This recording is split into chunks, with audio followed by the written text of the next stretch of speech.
dari kelompok 2 akan menjelaskan tentang teori riset operasi yang dimana beranggotakan 5 orang. Perkenalkan nama teman saya. Perkenalkan nama saya Nur Aulia. Perkenalkan nama saya Mita Yarista. Perkenalkan nama saya Sarina. Perkenalkan nama saya Nur Sakina. Perkenalkan nama saya Andi Jirana Juansa. Selamat menyaksikan. A few moments later. Sejarah Operation Research. Operation Research atau riset operasi pertama kali diperkenalkan di Inggris sebagai hasil studi operasi militer Perang Dunia Kedua pada tahun 1939. G.E. Robert dan E.C. William adalah yang pertama kali mengembangkan radar yang merupakan alat baru bagi peringatan dini menghadapi serangan udara.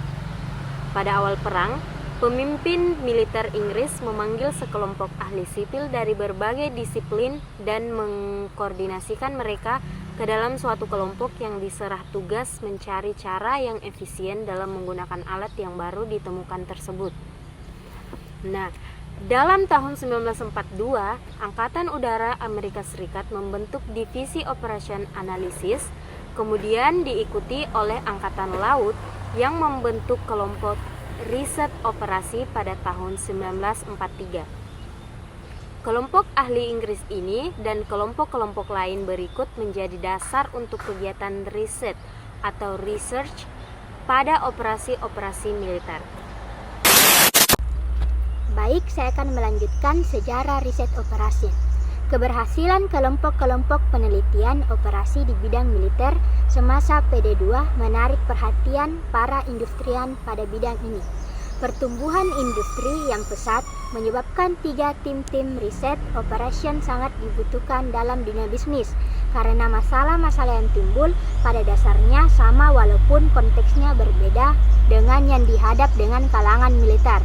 Memasuki tahun 1950-an, kegiatan riset operasi telah berkembang cepat di dunia bisnis, pemerintahan, dan lembaga swasta.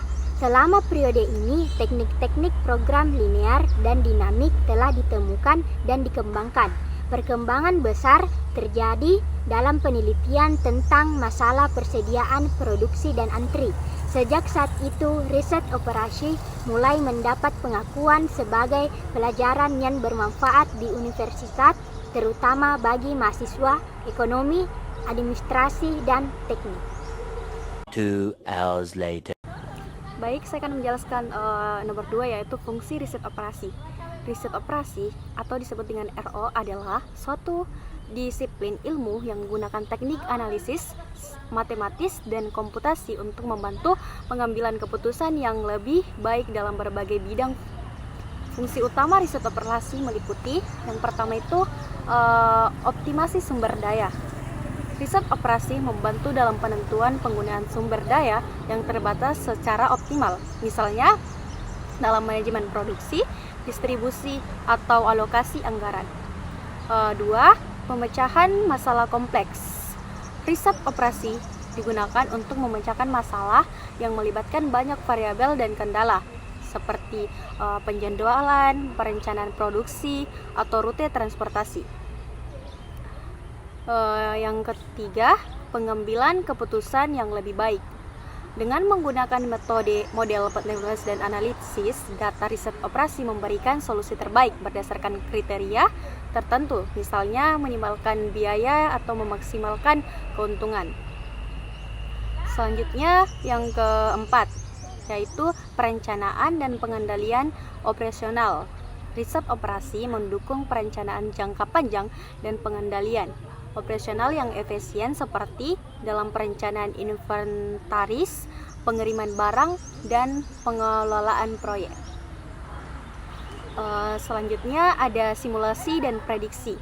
Teknik simulasi dalam riset operasi dapat digunakan untuk menguji berbagai skenario, memprediksi hasil dari keputusan yang diambil.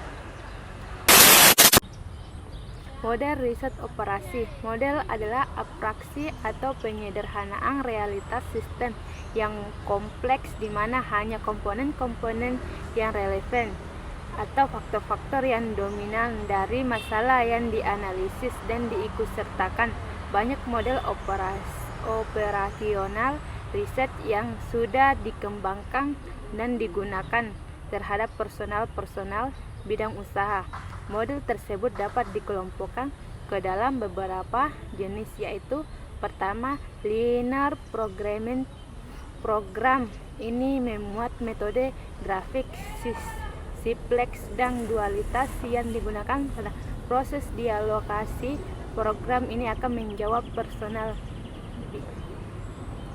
2 terhadap sejumlah kegiatan untuk dilakukan dan terdapat alternatif cara untuk melaksanakannya. Sumber dan fasilitas tidak tersebut untuk melaksanakan tiap kegiatan dengan cara yang paling efektif dan personal ialah menggabungkan kegiatan dan sumber sedemikian rupa sehingga terdapat efektivitas keseluruhan secara maksimal. Metode transportasi personal ini merupakan bagian khusus dari personal alokasi. Metode ini mempunyai cara tersendiri untuk menjawab personal alokasi seperti cara bantuan loncat, metode stepping stone, cara modif, dan cara pendekatan Vogel. Keempat, metode penugasan. Model ini berhubungan dengan penugasan optimal dari macam-macam sumber yang produktif atau personalia. Yang keenam, mempunyai tingkat efisien yang berbeda-beda untuk tugas-tugas yang berbeda pula. Yang kelima adalah teori network. Teori network memuat persoalan-persoalan serta pemecahan dari proyek manajemen yang menyangkut perencanaan serta penjadwalan. Alat yang digunakan adalah CPM dan PERT. Yang keenam itu adalah teori keputusan. Ciri penting dari teori keputusan adalah bahwa akibat dari tindakan umumnya tidak diketahui. Dalam hal ini, peluang dihubungkan dengan bermacam-macam keadaan. Kita dapat menunjuk keputusan tentang kepastian, resiko, dan ketidakpastian tergantung pada seberapa banyak kita mengetahui keadaan. Cara lain untuk menaksirkan masa depan meski hanya tersedia sejumlah kecil informasi adalah dengan statistik bias. Yang ketujuh adalah teori permainan. Teori permainan ini memberikan rangka konsepsi yang dimana persoalan kompetisi dapat dirumuskan. Teori ini telah dipergunakan secara efektif oleh dunia usaha untuk mengembangkan strategi periklanan, kebijakan harga, dan waktu perkenalan produksi baru. Yang kedelapan adalah teori antrian. Teori antrian atau sering juga disebut dengan teori garis tunggu berkenan dengan pertibaan acak atau tetap pada situasi fasilitas pelayanan dengan kapasitas terbatas. Tujuan dari mode ini adalah memungkinkan seseorang untuk menentukan jumlah optimum dari orang atau fasilitas yang diperlukan untuk melayani pelanggan dengan memperhatikan biaya pelayanan dan biaya tunggu. Yang kesembilan yaitu teori pergantian. Teori pergantian akan membahas persoalan pergantian alat yang tua disebabkan karena usia dan juga pergantian disebabkan karena kebijakan pergantian pada waktu-waktu yang sudah tertentu dan tetap, baik karena pemakaian yang terus-menerus maupun tidak dalam suatu kurun waktu. Kebijakan pergantian ini ditujukan untuk mencapai jumlah biaya yang sekecil-kecilnya. atau bisa disebut itu minimum.